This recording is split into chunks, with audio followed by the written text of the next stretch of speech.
বিসমিল্লাহির রহমানির রহিম। আসসালামু আলাইকুম। সুপ্রিয় শিক্ষার্থীরা, আমরা অ্যাডভান্স টিচিং মেথড এর পক্ষ থেকে তোমাদেরকে স্বাগতম।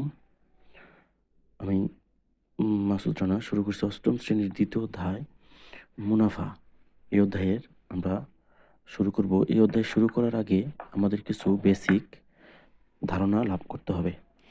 এখানে লাভ, ক্ষতি এবং আসল, মুনাফা, সময় এ সম্পর্কে আমাদের কিছু ধারণা রাখতে হবে। আমরা জানি কোনো পণ্য বা মালামাল ক্রয় করলে, বেশি দামে বিক্রি করলে সেটা হচ্ছে লাভ। সেক্ষেত্রে আমরা লাভ সমান সূত্র লিখতে পারি, বিক্রয় মূল্য যদি বেশি হয়, ক্রয় মূল্য অপেক্ষা যদি বিক্রয় মূল্য বেশি হয় তাহলে আমার লাভ হবে। তাহলে আমরা সূত্র হিসেবে লিখতে পারি ক্রয় মূল্য বিক্রয় লাভ সমান বিক্রয় মূল্য বিয়োগ ক্রয় মূল্য। যদি আমাদের বিক্রয়ের ক্ষেত্রে ক্রয় করে পণ্যদ্রব্য যদি আমরা বেশি মূল্যে বিক্রি করি তাহলে তো আমাদের লাভ হবে। আবার ক্ষতি সমান আমরা লিখতে পারি ক্রয় মূল্য যদি বেশি হয়, ক্রয় মূল্য মাইনাস বিক্রয় মূল্য। এই হচ্ছে লাভ এবং ক্ষতির যেটা সূত্র। অর্থাৎ বিক্রয় মূল্য যদি কম হয় ক্রয় মূল্য অপেক্ষা তাহলে ক্ষতি হবে। এক্ষেত্রে আমরা মুনাফার, এটা হচ্ছে ক্ষতি এবং লাভের সূত্র। আর আমরা যদি মুনাফার হার বা মুনাফা নির্ধারণ করি, ১০০ টাকায় ১ বছরের মুনাফাকে মুনাফার হার বা শতকরা বার্ষিক মুনাফা বলা হয়। আর সময় হচ্ছে, আমরা এই মুনাফা অঙ্ক করতে গেলে সময় লাগবে আমাদের। সময়কাল বা সময়, যে সময়ের জন্য মুনাফা হিসাব করা হয় তা হলো সময়। আর এখানে ২ ধরনের মুনাফা আমরা হিসাব করব। দ্বিতীয় অধ্যায়ের দ্বিতীয় অধ্যায়ের ২.১-এ হচ্ছে সরল মুনাফা এবং লাভ ক্ষতি সম্পর্কে অঙ্ক সম্পর্কে আমরা ধারণা লাভ করতে পারবো। তো এক্ষেত্রে ধারণা অর্জন করার জন্য আমাদের কিছু সূত্র অথবা প্রতীক সম্পর্কে ধারণা থাকতে হবে। যেমন আমরা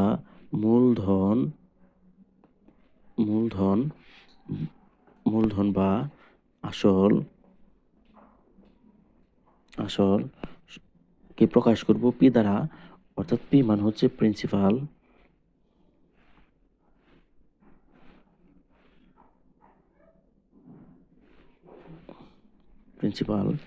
এবং মুনাফার হার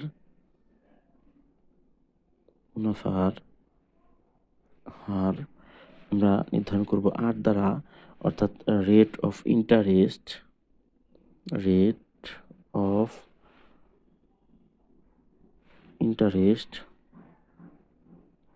ইন্টারেস্ট। আর সময় নির্ধারণ করব আমরা এন দ্বারা, অর্থাৎ টাইম। আর মুনাফা নির্ধারণ করব আই দ্বারা, অর্থাৎ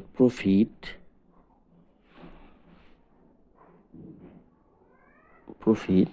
আর সমৃদ্ধি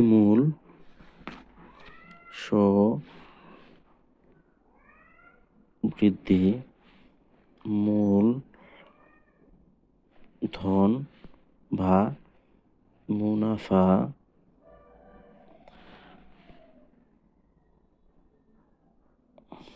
আসল নির্ধারণ করবো আমরা এ দ্বারা, অর্থাৎ এ হচ্ছে টোটাল অ্যামাউন্ট।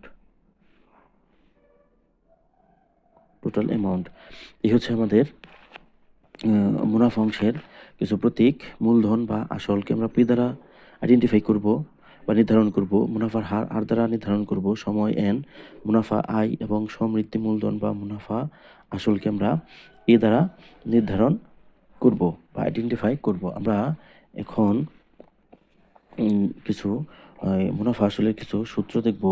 আমরা মানে মুনাফা সমান জানি মুনাফা আই সমান আমরা লিখতে পারি পি আর এন।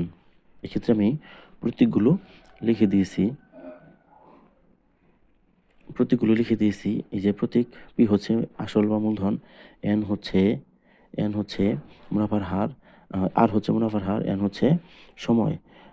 এখন এক্ষেত্রে আমরা আমাদের পরীক্ষার মধ্যে আমরা একটা সূত্র যদি মুখস্থ করি, আমরা বাকি সূত্রগুলো বের করতে পারবো। আমাদের এখানে যদি পরীক্ষার মুনাফা বের করতে না বলে, অর্থাৎ মুনাফা বাদে অন্য কিছু যদি বের করতে বলে, যেমন যদি আমাদের এখান থেকে যদি সময় বের করতে বলে, তাহলে আমরা যদি সময়ের সূত্র নির্ধারণ করতে পারি, এন সমান আই, নিচে হবে পি আর হবে আর হচ্ছে মুনাফার হার পার্সেন্ট, সেক্ষেত্রে আমরা এটার সাথে 100 গুণ করে দিতে পারবো।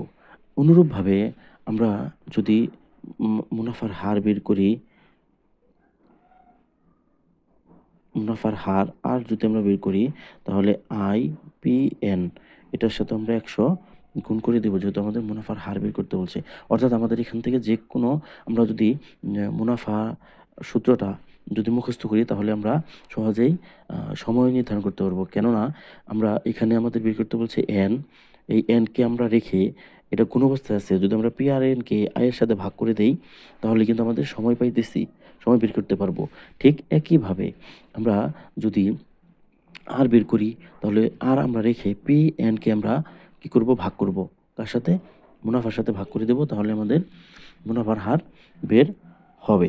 আর এক্ষেত্রে আমাদের মুনাফা যদি আমাদের মুনাফা আসল বের করতে বলে, কখনো অঙ্কে যদি কখনো বলে যে মুনাফা আসল নির্ণয় করো, তাহলে আমরা আগে মুনাফা বের করব। মুনাফা বের করার পরে আমরা মুনাফা আসল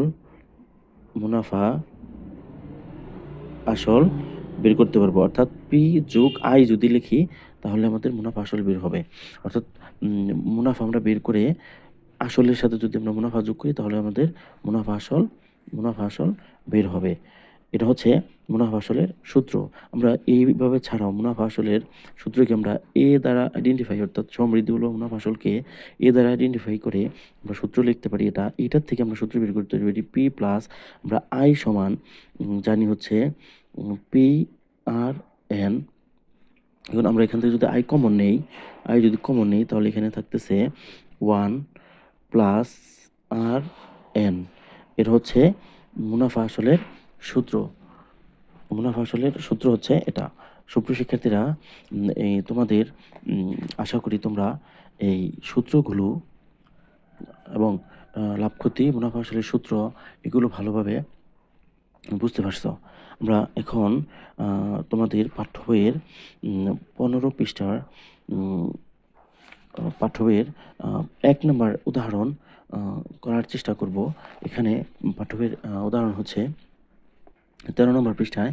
উদাহরণে বলছে, একজন দোকানদার প্রতি হালি ডিম 25 টাকা দরে ক্রয় করে প্রতি 2 হালি 56 টাকা দরে বিক্রি করলে তার শতকরা কত লাভ হবে? আমরা এক্ষেত্রে জানি প্রতি হালি অর্থাৎ 1 হালি সমান হচ্ছে 4টা ডিমের দাম হচ্ছে 25 টাকা। আর এখানে বলছে প্রতি 2 হালি অর্থাৎ 2টা ডিম বিক্রি করে, 2 হালি ডিম বিক্রি করে কত টাকায়? আমার 2 হালি ডিম বিক্রি করে 56 টাকায়। তাহলে আমরা এক্ষেত্রে যদি অঙ্ক সমাধান করি, এক্ষেত্রে আমরা লিখতে পারি 1 হালি ডিমের দাম হচ্ছে 25 টাকা। তাহলে আমরা লিখতে পারি 1 হালি ডিমের দাম 25 টাকা। 1 হালি ডিমের ক্রয় মূল্য 25 টাকা। 2 হালি ডিমের ক্রয় মূল্য হচ্ছে, আমরা 2 হালি যেহেতু 25 কে 2 দিয়ে গুণ করলে 50। এখন আমাদের বিক্রয় মূল্য হচ্ছে 56 টাকা আর ক্রয় মূল্য হচ্ছে 25 টাকা, 50 টাকা। তাহলে লাভ হবে আমাদের, কারণ বিক্রয় মূল্য বেশি। তাহলে লাভ সমান আমরা লিখতে পারি বিক্রয় মূল্য বিয়োগ হচ্ছে ক্রয় মূল্য। তাহলে বিক্রয় মূল্য হচ্ছে 56 টাকা, ক্রয় মূল্য 50 টাকা, তাহলে লাভ হচ্ছে আমাদের 6 টাকা। তাহলে এখানে বলছে দরে বিক্রি করলে শতকরা কত টাকা লাভ বা ক্ষতি হবে? তাহলে 50 টাকায় লাভ হয় কত? 6 টাকা। তাহলে আমরা লিখবো 50 টাকায় লাভ হয় 6 টাকা। 6 টাকা, অতএব 1 টাকা লাভ হয় 6/50। অতএব যেহেতু শতকরা বলছে, তাহলে আমাদের লিখতে হবে 100 টাকা লাভ হয় 6 গুণ 100, 50 ভাগ 50। 50 যদি 100 কাটাকাটি করি, তাহলে হবে 2। তাহলে 6 দুগুণে 12 আমাদের লাভ হয়েছে কত টাকা? 12% বা 12 টাকা। তাহলে আমরা অতএব লাভ শতকরা বলছি এজন্য 12%। এটা হচ্ছে আমাদের লাভ। অর্থাৎ উদাহরণ একের লাভ ক্ষতি সম্পর্কে আমাদের অঙ্ক এখানে দিয়েছে। ঠিক একইভাবে আমরা যদি উদাহরণ 2 লক্ষ্য করি, এখানে বলছে একটি ছাগল 8% ক্ষতিতে বিক্রি করা হলো। ছাগলটি আরও 800 টাকা বেশি বিক্রি করলে বিক্রয় মূল্যে বিক্রি করলে 8% লাভ হতো। ছাগলটির ক্রয় মূল্য নির্ধারণ করো। সুপ্রিয় শিক্ষার্থীরা, তোমরা এখানে দেখতে পাচ্ছ যে ছাগল 8% ক্ষতিতে বিক্রি করছে, কিন্তু ক্রয় মূল্য এখানে দেওয়া নেই। আমাদের আবার বলছে যে যদি আমরা 8% লাভে বিক্রি করতাম তাহলে 800 টাকা বেশি লাভ হতো। তাহলে আমাদের এখানে এই 8% লাভে বিক্রি করলে আমরা ক্রয় মূল্য ধরে নিব। এখানে যেহেতু ক্রয় মূল্য দেওয়া নেই, তাহলে আমরা এখানে ক্রয় মূল্য সুপ্রিয় শিক্ষার্থীরা, আমরা মনে করি ধরে নিব ছাগলটির ক্রয় মূল্য 100 টাকা, 8% লাভে বিক্রি করলে অর্থাৎ বিক্রয় মূল্য হবে ক্রয় মূল্য যোগ 8% লাভ। এই যে 100 যোগ হচ্ছে কয় পার্সেন্ট লাভ বিক্রি করবে? 8%, এর জন্য 8 যোগ করবে 108। আবার প্রশ্নে বলছে 8% ক্ষতিতে বিক্রয় মূল্য, অর্থাৎ 100 টাকা ক্রয় মূল্য আমরা ধরে নিছি, 100 টাকা থেকে 8 যদি বিয়োগ করি তাহলে হবে বিক্রয় মূল্য 92 টাকা। তাহলে দুইটা বিক্রয় মূল্য পাইছি, আমরা পাইছি 108 টাকা আর পাইছি 92 টাকা। তাহলে বিক্রয় মূল্য বেশি হয় কত? তাহলে 108 থেকে আমরা 108 থেকে 92 বিয়োগ করব, বিয়োগ করলে আমরা পাবো 16 টাকা, অর্থাৎ বিক্রয় মূল্য বেশি হচ্ছে 16 টাকা। তাহলে আমরা এখন লিখতে পারি বিক্রয় মূল্য 16 টাকা বেশি হলে ক্রয় মূল্য হয় 100 টাকা। তাহলে আমরা লিখতে পারি বিক্রয় মূল্য 16 টাকা বেশি হলে ক্রয় মূল্য 100 টাকা। অতএব বিক্রয় মূল্য 1 টাকা হলে ক্রয় মূল্য হবে নিচে 16, উপর হবে 100, ভাগাকার হবে। আবার আমাদের প্রশ্নে বলছে যে ছাগলটি আরও 800 টাকা, প্রশ্নে বলছে 800 টাকা বেশি মূল্যে যদি বিক্রি করি তাহলে হবে 800 টাকা, বিক্রয় মূল্য 800 টাকা বেশি হলে ক্রয় মূল্য 16 ভাগ 16, 100 গুণ 800 ভাগ 16, তাহলে 16 দিয়ে যদি আমরা 800কে কাটি তাহলে 5 16 80 আর 0, তাহলে আমরা 50 দিয়ে যদি 100 গুণ করি তাহলে হবে 5000 টাকা।